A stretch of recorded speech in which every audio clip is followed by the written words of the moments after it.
Hello, my name is Oscar Saborío-Romano.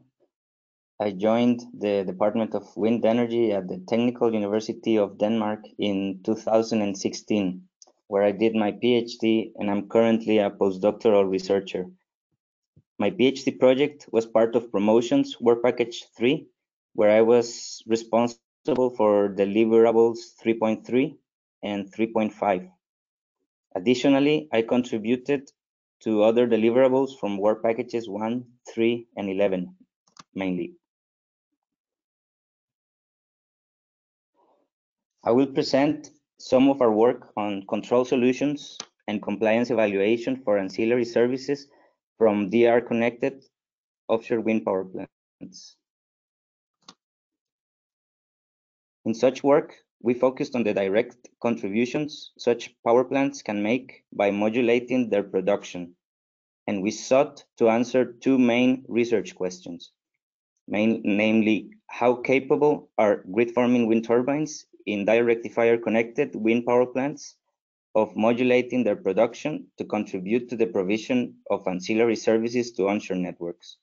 And can plant-level controls and concepts devised for VSC-connected offshore wind power plants to provide such services be used also for DR-connected offshore wind power plants?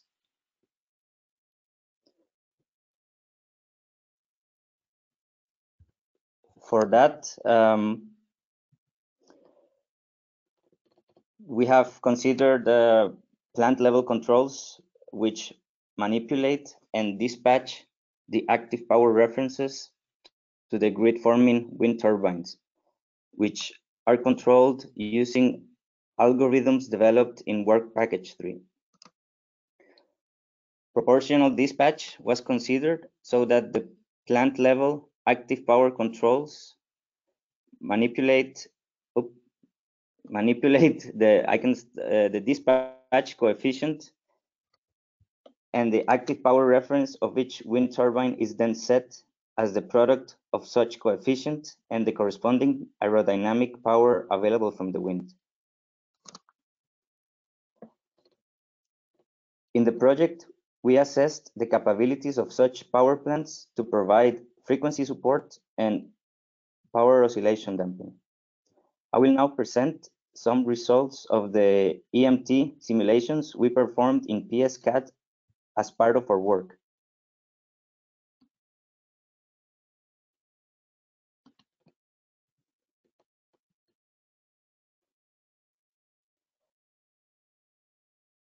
These are some results of the closed-loop tests for the provision of frequency support. Under frequency events in the main onshore grid were simulated at 0.5 seconds for different wind speed scenarios over the whole operating range of the wind power plant. Each figure includes base case responses represented by gray traces corresponding to no frequency support from the wind power plant to the onshore AC network.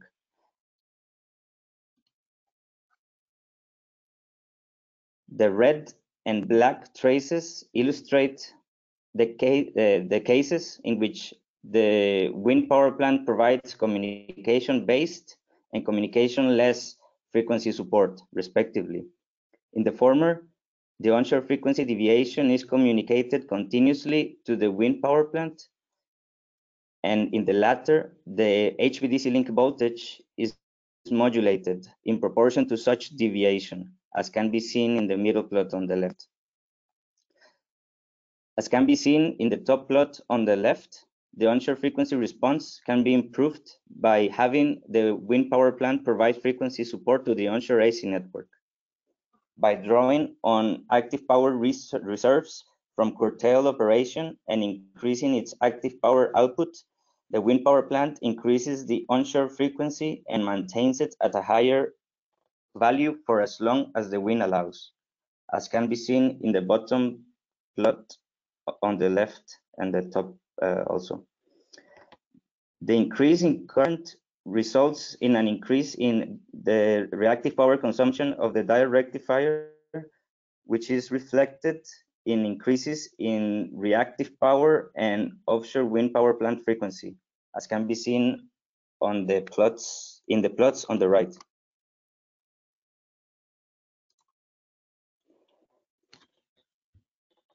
However, such changes are 1 and 3 orders of magnitude smaller than those in the wind power plant active power output, respectively, while the grid-forming wind turbines keep the frequency offshore close to its nominal value.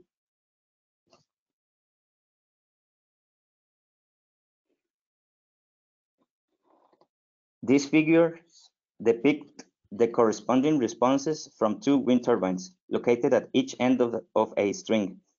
The solid traces represent the responses corresponding to the upwind turbine, and the dashed traces those corresponding to the downwind wind turbine.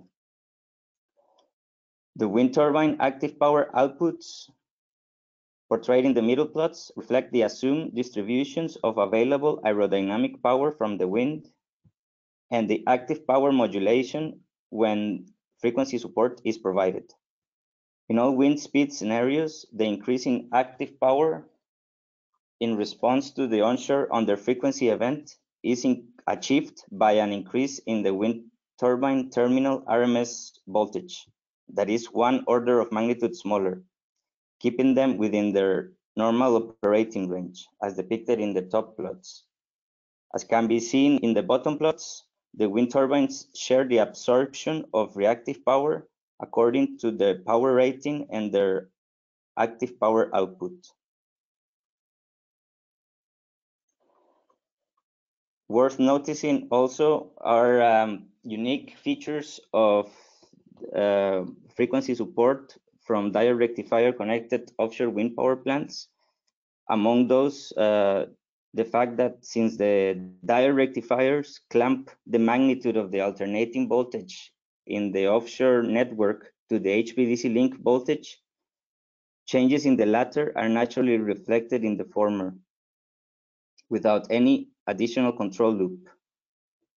And moreover, the developed plant level active power controls can use the magnitude of the alternating voltage in the offshore AC network instead of its frequency to estimate the active power imbalance in the onshore AC network and provide so-called communication-less frequency support.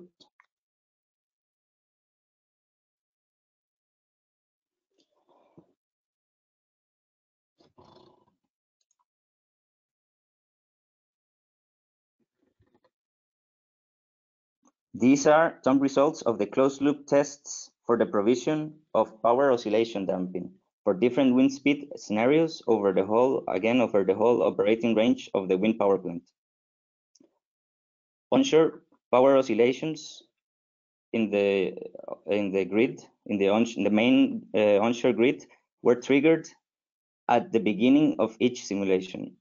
Again, each figure includes base case responses represented by the gray traces corresponding to no power oscillation damping from the wind power plant. In this case, the red traces illustrate the case in which the wind power plant contributes to damping such oscillations. As can be seen in the top plot on the left, the damping of the active power oscillations onshore can be increased by having the wind power plant modulate its active power output in response to the onshore signals directly communicated to it, while the grid-forming wind turbines keep the wind power plant frequency close to its nominal value, as can be seen in the top right figure.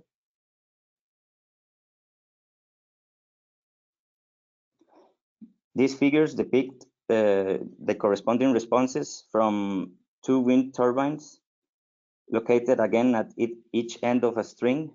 Again, the solid traces representing the responses from or corresponding to the upwind wind turbine, and the dashed ones, those corresponding to the downwind wind turbine.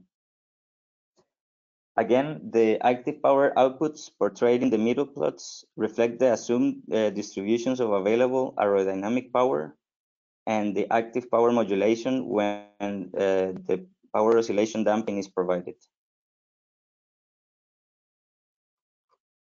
Just as in the previous case of frequency support, the increase in active power response or the oscillations in active power are achieved by corresponding modulations in the terminal RMS voltage of the wind turbines,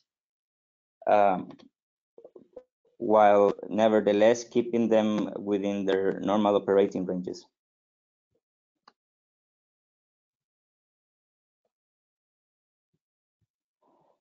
Stricter open-loop tests were conducted to evaluate compliance with grid code requirements. In such tests, the wind power plant active power output was modulated using a sinusoidal signal with a magnitude of 0.1 per unit and a frequency of 0.3 hertz or 2 hertz, according to the as is requested in some of the grid codes. These are some results of such tests for the two oscillation frequencies and different wind speed scenarios over the whole operating range of the wind power plant. As the responses illustrate, the active power modulation capabilities of such wind power plants can be restricted at operating points corresponding to the lowest and highest values of the wind power plant active power output. In this case, the maximum active power output can be restricted as a consequence of non-zero reactive current necessary to control the frequency in the offshore network.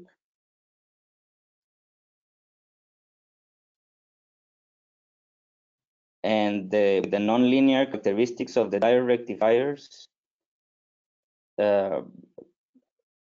imposing a minimum production limit, which can restrict minimum active power at low wind speeds.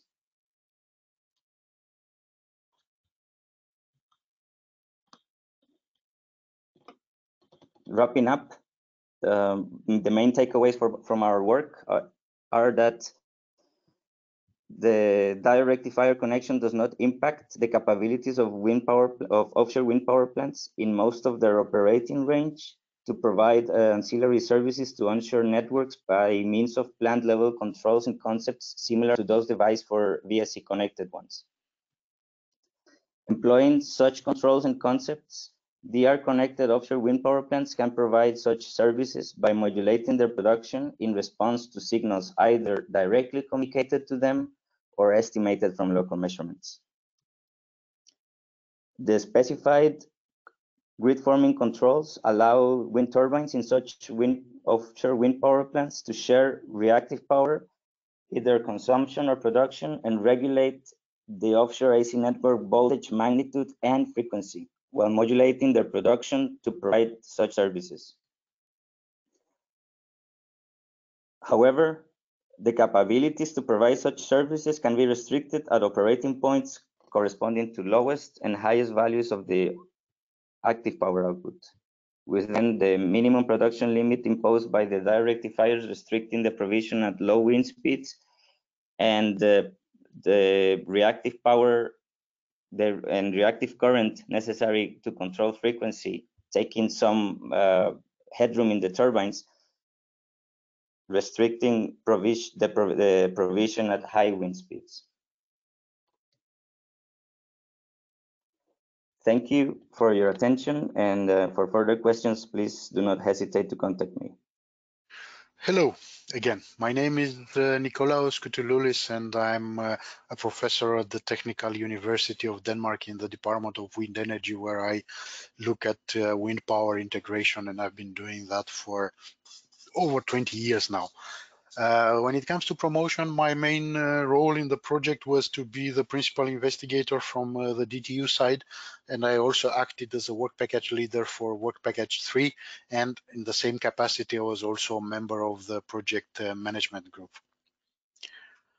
In the next few minutes, I will try to present to you the grid code recommendations for a diode rectifier unit connected offshore wind power plants. And by now, hopefully, you have watched the previous video, so you have an idea about the volume of work that was put into this, and how we what was the background of creating those recommendations. And I think the main points, I would say the main messages, is that the DRU concept is technically feasible. We created we defined a number of requirements for the wind turbines when they are connected to such a diode rectifier unit, and in general the recommendations are mostly based on existing requirements, and what we had to do is to adapt them or maybe extend their ranges a bit, so nothing too dramatical. Before I go into a bit more details, I would like to first make a few points, like pointing out that what we did is actually more recommending on what could be requirements. We are not really trying to express them in a specific grid code language.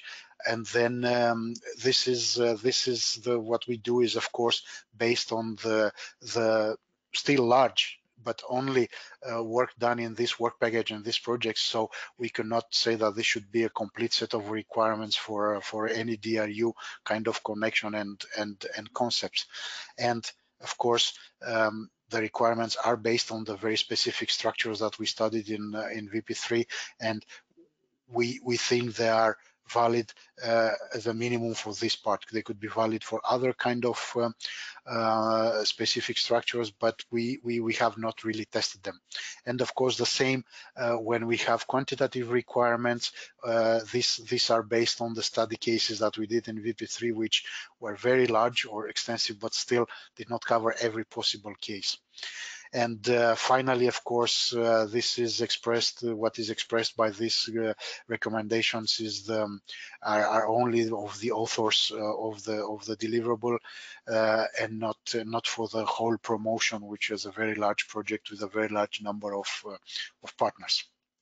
Okay, so now what we did was to look at a number of requirements that we think are very necessary to have in order to operate the wind turbines related to the grid codes. And you can see, I will not go through the whole list here because I think, like any grid code recommendations, it's a mostly text, so not very easy to present in a very interactive and pleasant way. But I will try to talk a bit about the ones that are adapted or extended, and just try to give you a sense of what kind of things we are doing in these recommendations. But I would still advise you to go to the deliverable, the D3.8, and read the details recommendations. So in the following, I will focus only on the requirements that have ticked at least one of the two adapted or extended